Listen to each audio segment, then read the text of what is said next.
दर्द-ए-मुआबात episode 24 आंखें खुली और सामने था नक्श। अब तक की कहानी। विहान ने नैना की आंखों का टेस्ट करवा दिया था। रिपोर्ट में सच सामने आया, सिर्फ 2 दिन बाद नैना का ऑपरेशन होगा और वह फिर से इस रोशनी भरी दुनिया को देख सकेगी। इधर इस खबर की गूंज नक्श तक भी पहुंच चुकी थी। उसकी आंखों में खामोश मुस्कान थी, जैसे वह पल का इंतजार कर रहा हो। वो पल जब नैना उसे देख सकेगी। उधर जिन लोगों ने नैना को किडनैप किया था, उनका अंजाम भी नक्श ने तय कर दिया। एक एक कर सबको ऐसी सजा मिली कि पूरे शहर में खामोशी छा गई। अब आगे योजक चिन्ह योजक चिन्ह योजक चिन्ह। तारांकन ऐसे ही 2 दिन निकल जाते हैं। तारांकन तारांकन। सुबह से ही नैना के दिल में अजीब सी घबराहट थी। आज उसका ऑपरेशन था। उसका मन बार बार यही सोच रहा था। तारांकन, अगर ऑपरेशन में कुछ हो गया तो, अगर मेरी आंखें कभी भी ठीक न हो सकी तो। तारांकन। डर इतना था कि नैना अपने रूम से बाहर तक नहीं आ रही थी। उसका चेहरा उतरा हुआ था, हथेलियां ठंडी पड़ चुकी थीं। विहान दरवाजे पर खड़ा सब देख रहा था। नैना की हर हरकत, उसकी बेचैनी, उसकी आंखों में तैरता डर। वह चुपचाप खड़ा रहा, लेकिन उसका दिल बेचैन था। कुछ पल बाद विहान अंदर आया। उसकी आवाज बेहद सधी हुई और भरोसे से भरी थी। नैना, डरने की कोई जरूरत नहीं। मैं तुम्हारा डॉक्टर हूँ, और जब मैं यहाँ हूँ तुम्हें कुछ नहीं होगा। तुम्हारी आंखें अब जरूर ठीक होंगी। वह धीरे से मुस्कुराया और नैना का हाथ पकड़ लिया। नैना ने उसकी पकड़ को कसकर थाम लिया, जैसे वह अपने डर को उसी पल विहान के हवाले कर रही हो। विहान ने उसकी आंखों में झांकते हुए कहा, चलो अब तुम्हें तुम्हारी रोशनी से मिलवाने ले चलता हूँ। और इतना कहकर वह नैना को अपने साथ हॉस्पिटल की ओर ले गया। योजक चिन्ह योजक चिन्ह योजक चिन्ह। तारांकन सिंघानिया हॉस्पिटल तारांकन। ऑपरेशन थिएटर में नैना बेहोश पड़ी थी। करीब 3 से 4 घंटे हो चुके थे।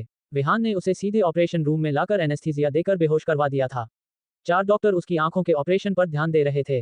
विहान खुद गायनोकोलॉजिस्ट था, लेकिन आज वह सिर्फ डॉक्टर नहीं, नैना का साया बनकर वहां खड़ा था। उसकी आंखें ऑपरेशन की हर डिटेल पर टिकी थीं। मानो अगर उसकी सांस भी चले तो वह नैना के लिए ही चले। इसी बीच विहान का फोन बजता है। कॉल रिसीव करते ही उसके चेहरे पर टेंशन साफ झलकने लगती है। दूसरे वार्ड में एक प्रेग्नेंट लेडी की डिलीवरी थी और केस बेहद क्रिटिकल। स्थिति ऐसी थी कि मां या बच्चा किसी एक को ही बचाया जा सकता था। विहान के सामने मुश्किल खड़ी थी। यहाँ नैना का ऑपरेशन चल रहा था और वहाँ एक औरत और अजन्मे बच्चे की जिंदगी दांव पर लगी थी। लेकिन उसने डॉक्टर होने का फर्ज चुना। वह गहरी सांस लेता है और ऑपरेशन थिएटर से निकलकर उस लेडी की डिलीवरी के लिए पहुंच जाता है। वातावरण भारी था, हर कोई तनाव में। कुछ देर बाद सन्नाटा तोड़ती एक नवजात शिशु की रोने की आवाज गूंज उठी। परिवार के चेहरे पर खुशी के साथ साथ उदासी भी थी। उन्हें लगा शायद बच्चा बच गया, पर मां नहीं। तभी विहान ऑपरेशन रूम से बाहर आता है। उसकी गोद में नवजात शिशु है। सभी की आंखें उस पर टिकी थीं, सवाल भरी नजरों से। विहान हल्की सी मुस्कान के साथ बोला, मां और बच्चा दोनों खतरे से बाहर हैं। ये सुनते ही वहां मौजूद लोगों के चेहरे खिल उठे। खुशी के आंसुओं के साथ एक औरत उसके सामने हाथ जोड़कर रो पड़ी। बेटा, तुमने जो खुशी हमें दी है, उसका एहसान हम कभी नहीं चुका पाएंगे। विहान ने उसका हाथ थामा और गंभीर स्वर में बोला, मैं भगवान नहीं हूं, बस अपना फर्ज निभाया है। कोशिश मेरी थी, बाकी सब ऊपर वाले के हाथ में है। ये कहकर वह बच्चे को उनके हवाले करता है और सीधे अपने कदम फिर से नैना की तरफ मोड़ लेता है। ऑपरेशन थिएटर के बाहर अब भी लाइट जल रही थी। नैना का ऑपरेशन जारी था। वह वहीं रुकना चाहता था, लेकिन खुद को रोककर अपने केबिन में चला जाता है। उसी वक्त उसकी असिस्टेंट तारांकन रूही तारांकन अंदर आती है। रूही विहान की कॉलेज फ्रेंड भी है। चेहरे पर हंसी लिए वह कहती है, यार विहान, 5 दिन का वेकेशन कब खत्म हो गया पता ही नहीं चला। मजा आ गया घूमने का, अगली बार तुम भी चलना साथ, ठीक है। इतना कहकर वह हंसते हुए बाहर चली जाती है। लेकिन विहान का ध्यान कहीं और था। उसका मन नैना के ऑपरेशन रूम में अटका हुआ था। रूही ने महसूस किया कि उसकी बातों पर विहान ने जरा भी गौर नहीं किया। बाहर जाते वक्त किसी स्टाफ से उसे पता चला कि विहान के साथ एक लड़की आई है, जिसकी आंखों का ऑपरेशन चल रहा है। ये सुनकर रूही का दिल हल्का सा कसक उठा, लेकिन उसने अपने चेहरे पर उस दर्द को आने नहीं दिया। वह मुस्कुराती हुई आगे बढ़ गई, मगर अंदर ही अंदर एक बेचैनी उसके दिल में घर कर चुकी थी। तारांकन कुछ देर बाद तारांकन। विहान के केबिन में बैठा डॉक्टर मुस्कुराते हुए बोला, तारांकन सर, ऑपरेशन सक्सेसफुल रहा। 5 दिन बाद मेम की पट्टी हटा दी जाएगी और वो फिर से देख सकेंगी। तारांकन। इतना सुनते ही विहान के चेहरे पर ऐसी चमक आई जैसे उसकी पूरी जिंदगी की थकान एक पल में मिट गई हो।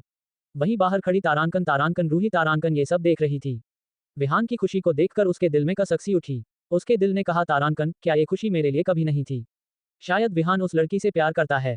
तारांकन। उसकी आंखें नम हो गईं, पर चेहरे पर मुस्कान बनाए हुए वो चुपचाप वहां से चली गई। अगले 5 दिन तक नैना अस्पताल में रही। उसका पूरा ख्याल विहान रखता था, दवाई, खाना, यहाँ तक कि देर रात भी वो उसके पास ही रहता। बीच बीच में तारांकन मिस्टर सिंघानिया तारांकन भी आए, लेकिन हर बार उन्हें देखकर नैना का मन अजीब सी घबराहट से भर जाता। योजक चिन्ह योजक चिन्ह योजक चिन्ह। तारांकन 5वां दिन, पट्टी खुलने का दिन। तारांकन। कल ही विहान ने नैना से कहा था, तारांकन, कल तुम्हारी पट्टी हट जाएगी और तुम इस दुनिया को अपनी आंखों से देख पाओगी। तारांकन। ये सोचकर नैना अंदर से डर और खुशी दोनों महसूस कर रही थी। सुबह एक नर्स उसके रूम में आई और बोली, तारांकन, मेम, डॉक्टर ने कहा है ये इंजेक्शन लगाना है, उसके बाद पट्टी हटा देंगे। तारांकन। नैना ने मुस्कुराकर सिर हिलाया, पर उस नर्स के मास्क के पीछे छिपी डेविलिश स्माइल किसी ने नहीं देखी। इंजेक्शन लगते ही नैना की पलकें भारी होने लगी और कुछ ही देर में वो गहरी नींद में चली गई। नर्स ने चारों तरफ देखा, फिर बड़ी चालाकी से नैना को स्ट्रेचर पर लिटाकर उसे वहां से बाहर ले गई। योजक चिन्ह, योजक चिन्ह, योजक चिन्ह। कुछ देर बाद विहान और डॉक्टर ऑपरेशन वार्ड में आए। विहान के चेहरे पर एक अलग ही खुशी थी, जैसे उसकी जिंदगी की सबसे बड़ी चाहत पूरी होने वाली हो।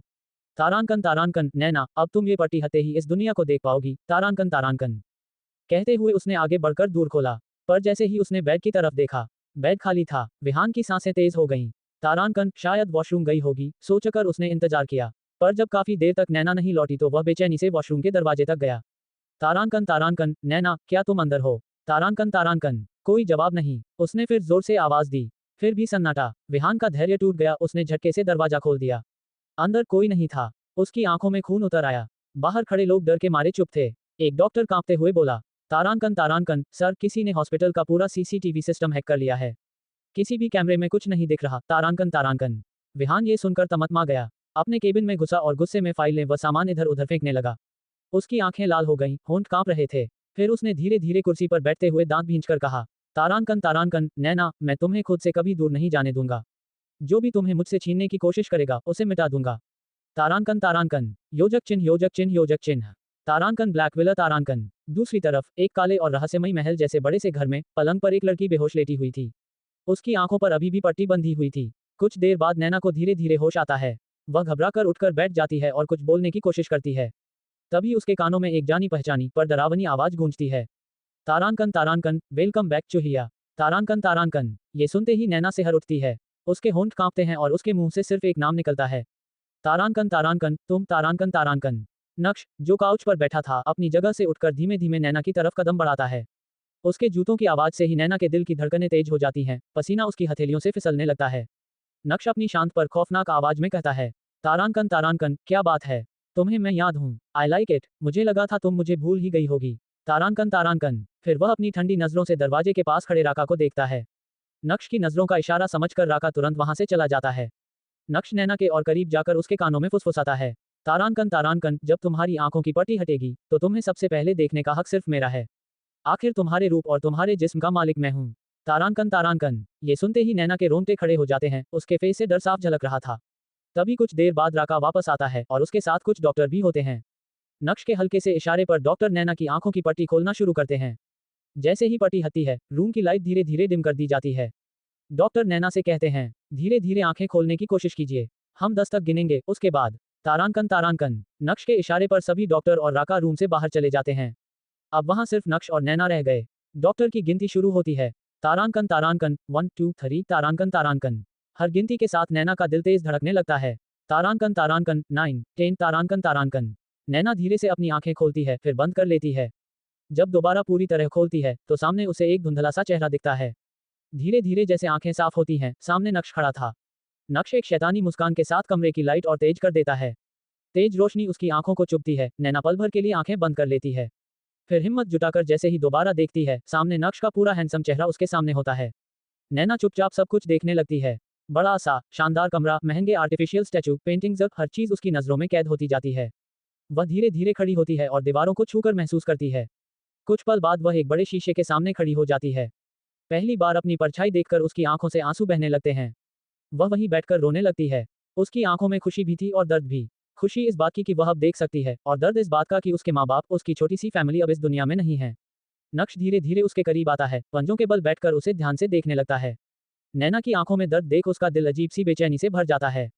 यह एहसास उसके लिए नया था। नैना रोते रोते अचानक नक्श के गले लग जाती है। नक्श पहले तो सख्त चेहरा बनाए रखता है, पर अंदर ही अंदर उसकी सांसें उलझ जाती हैं। वह समझ नहीं पाता उसके दिल में क्या हो रहा है। कुछ ही देर में नैना उसकी बाहों में ढीली पड़ जाती है, या तो थककर सो चुकी थी या बेहोश हो गई थी। नक्श उसे उठाकर धीरे से बेड पर लिटा देता है। उसके चेहरे को बारीकी से देखता है, लेकिन आज उसकी आंखों में कुछ अलग था। शायद वह खुद भी अपनी भावनाओं को समझ नहीं पा रहा था। कुछ पल उसे निहारने के बाद नक्श वहां से उठता है और कमरे का दरवाजा बंद कर अपने स्टडी रूम में चला जाता है। रात के सितारे, तारांकन हाईवे सीन, तारांकन। सुनसान पड़ा हाईवे, चारों तरफ सन्नाटा था। सिर्फ स्ट्रीट लाइट्स की पीली रोशनी और ठंडी हवाओं की सरसराहट थी। सड़क के किनारे एक काली कार खड़ी थी। कार का बोनट गर्म था, उसके सहारे टिककर एक लड़का बार बार बोतल से शराब गटक रहा था। उसके आसपास 5-6 खाली बोतलें बिखरी पड़ी थीं। वो और कोई नहीं, तारांकन, तारांकन, विहान तारांकन था। उसकी आंखें लाल हो चुकी थीं, चेहरे पर दर्द और बेबसी साफ झलक रही थी। हर घूंट के साथ उसका गुस्सा और दर्द और गहरा हो रहा था। विहान दबी आवाज में बड़बड़ाता है, तारांकन, मैं फिर खो दिया, कैसे कैसे मैं तुम्हें ढूंढ कर ही रहूंगा, चाहे जान भी चली जाए, पर तुम्हें वापस लेकर आऊंगा, नैना। तारांकन, उसकी सांसें भारी होने लगती हैं, गला भर आता है। शराब की बोतल जमीन पर पटक देता है, कांच के टुकड़े चारों तरफ बिखर जाते हैं। फिर वो आकाश की ओर देखकर जोर से चिल्लाता है। तारांकन, चाहत। तारांकन, उसकी आवाज सुनने वाला वहां कोई नहीं था। पूरा हाईवे खामोश रहा, उसकी चिल्लाहट गूंजकर जैसे उसके ही सीने में उतर गई। वो वहीं घुटनों के बल गिर जाता है, हाथ जमीन पर टिके हुए, और आंखों से आंसू बहते जाते हैं। तारांकन, तुम मेरी चाहत हो, वो चाहत जिसे मैं हमेशा चाहता था, पर क्यों क्यों तुमने अपनी पहचान मुझसे छुपाई? वो बड़बड़ाता है और वहीं टूटकर जमीन पर बैठ जाता है।